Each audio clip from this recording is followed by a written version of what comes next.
Well, good afternoon, everybody. My name's Jason Godwin. I'm the youngest of three sons from Mike Godwin, a name some may recollect. And he's still alive and kicking, so that's good as well. I did have two brothers, only got one now. Adrian, the eldest brother, sadly passed away, but his memory and good works in the lift industry, I'm sure, hold good today. I work for a company called 2N. It's based in Prague. I'm the regional sales manager covering the UK, North America, and Australia.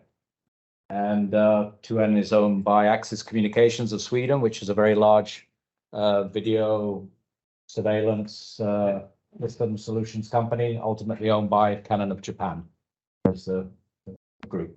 So today I'm going to talk about emergency lift communications, DTMF, mobile GSM gateways. I think it'll build very much on what Matt was talking about, and my thanks to Matt for introducing that in a very competent manner. So I'm going to sort of run through this content. I hope it's try not to make it too technical. It does build on the article I wrote in the Lift Industry News. I don't know if anyone had a chance to read that, but this does really build upon that. So that's what we'll cover as I go forward. So firstly, I thought I ought to remind, you know it better than I do probably, the way the EN 8128 sits and this boundary, and that's really quite important. That's really our focus. And I'm sure it was a good thing to draw a line around it and say, right, that's it. We're not going beyond that. But I think in this day and age, and with, as I said, with what Matt has been talking about, we do need to consider other elements, perhaps, but not within the code. I'm not suggesting a change to that necessarily, but to realize the impact of changing technologies on this. So anyway, there you see the boundary, and we'll be exploring that a little more. So as an introduction, and again, Matt covered this very well. The mobile GSM 4G gateways, they provide a very easy alternative to the fiber, the landlines that are now existing, that we're seeing rolled out with the problematic issues around power resilience and so forth. And they're being widely adopted. I mean, again, Matt mentioned 2G, 3G ones. Many have been deployed. They should certainly be looking at deploying now 4G. However, the suitability and performance of these gateways in respect to DTMF, again, for many of the reasons that Matt mentioned, is not ideal. They were never designed necessarily, the mobile networks, to support DTMF effectively. And that's where we are. That's a reality. Obviously, DTMF is integrated into lift communications, identification of lifts during a call, communication-related alerts, and very importantly, these 3-day test calls, and also some configuration. Often you can configure the auto dialer phone remotely using DTMF. So very important, the role it still has today. And EN 8128 clause 4.2.1 does make this important statement of using the same connection means used for an alarm for that test call. And really, that's the focal point of what I'm presenting today, because we're a provider of gateways very successfully. We support Kone globally and many others, but we're realizing, based on this lack of suitability around GSM, that this needs to be addressed, needs to be a topic that needs to be aired, you could say. And we also have some industry feedback. It's always hard to get feedback, as you know. You ask for someone's comment, they'll give you something. You say, do you mind if I print that and put your name on it? They, oh no, can't do that. So I did struggle a bit, but that shouldn't detract from there being an issue, I don't think. But anyway, you know, we do cover the whole of Europe. So there was one from a gentleman in France that a very good friend, Darren at Thames Valley, also offered a quote. Had to sort of nudge him a few times to get that, but very kind of him to have provided that.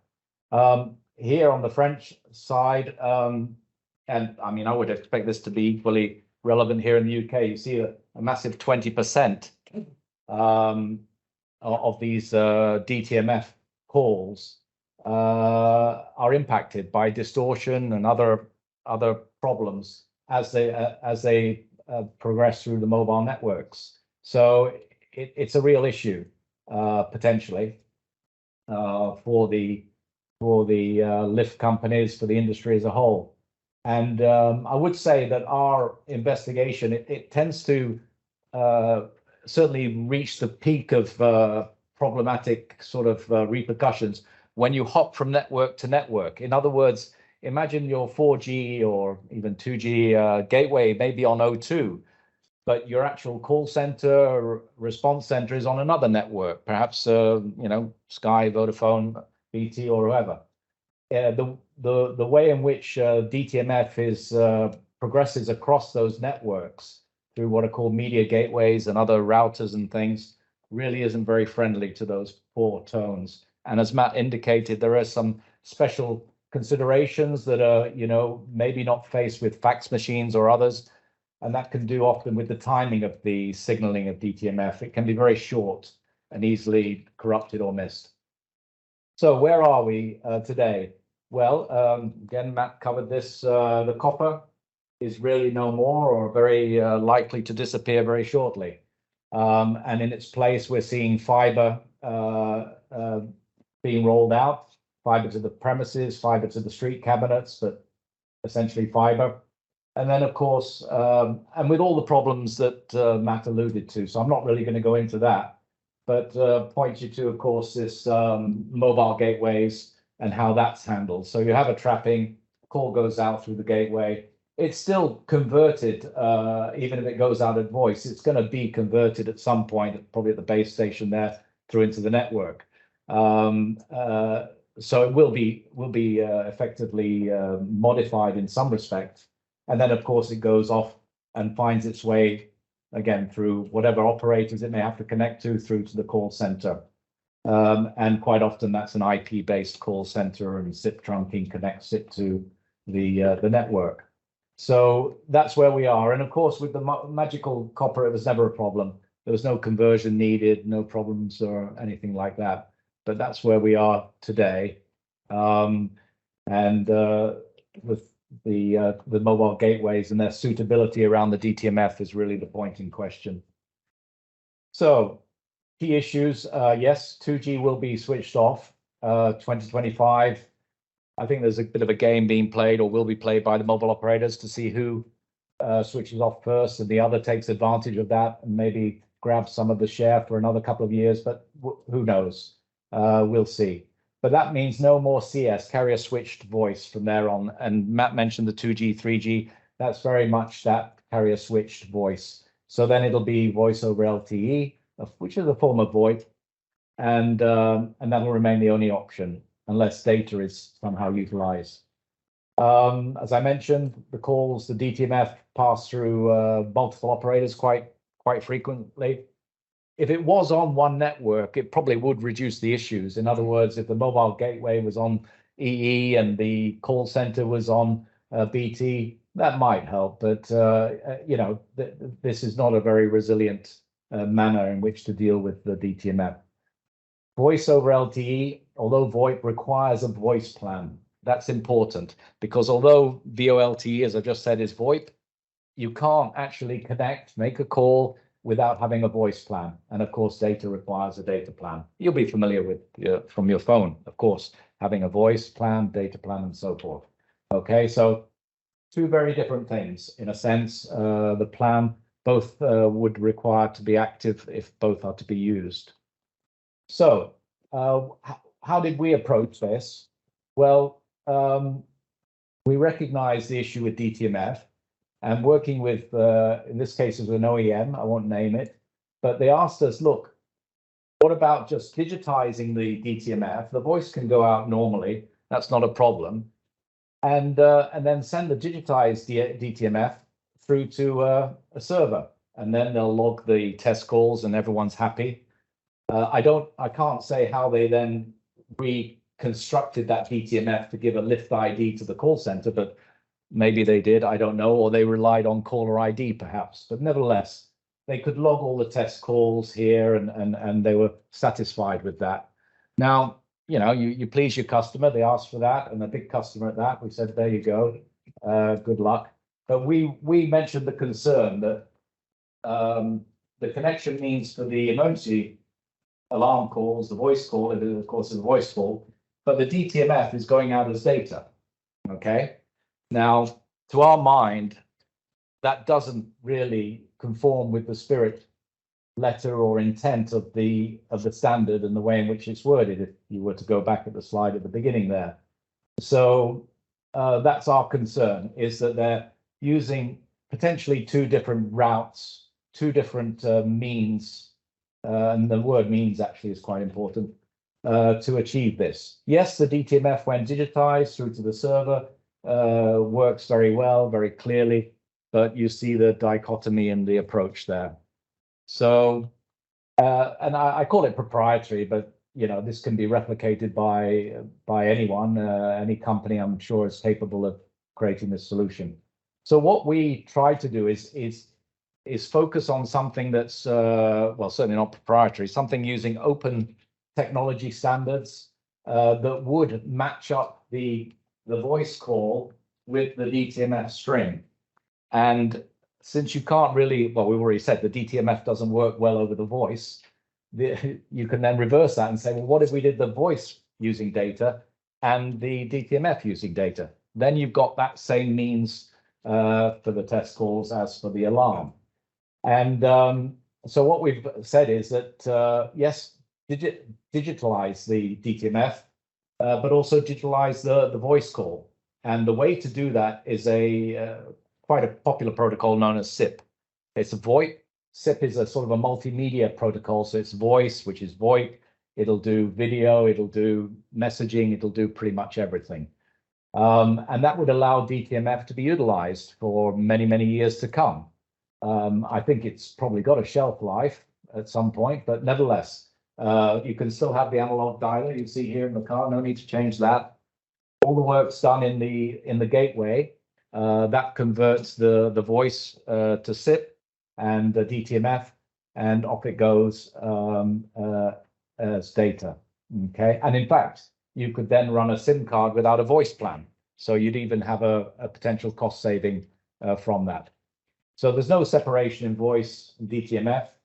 Test calls, alerts, lift ID are all sent over the same technology, same means, and so forth.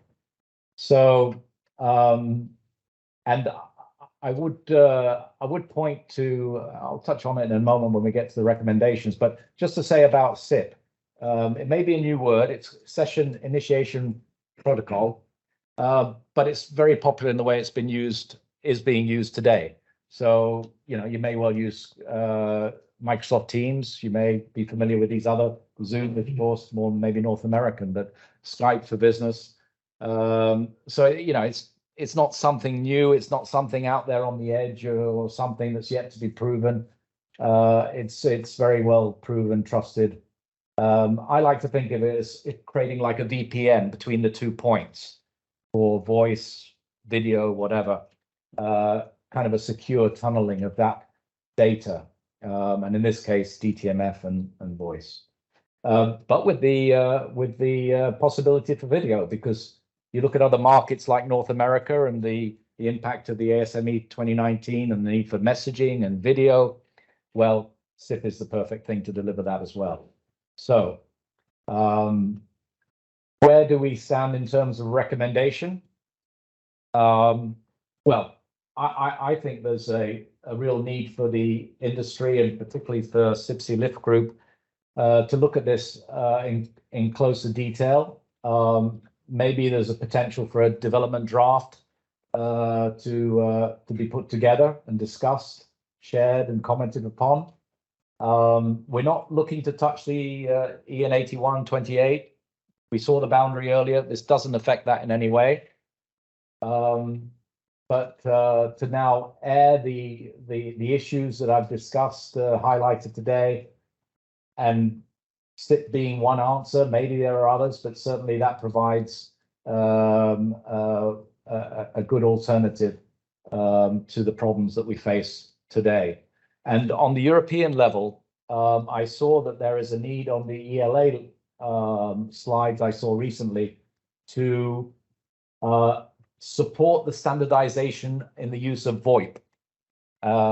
So it's not just the UK, it's Europe, it's the industry as a whole that it is looking to utilize VoIP. With VoIP, I suggest SIP being part of that as a way forward. So finally, I think it is actually possible to move beyond DTMF some years from now. So if one thinks about the what I sort of laid out here, that'll work for many years to come if it were to be utilized. But at some point, I think we could actually come up with well, you may be familiar with DTMF. There's some protocols at the call center side. P100, I think, is one, for instance, where particular DTMF tones signaling relate to certain information. That can easily be replicated with SIP, with messaging in SIP as well. We just need a simple listing agreement around what those messages mean and for that to be adopted. So eventually there is the opportunity to actually move beyond DTMF because it really is a legacy of the copper lines from many, many years, if not generations ago. With that, I'll say thank you. And I'm sure we'll be taking some questions in a moment.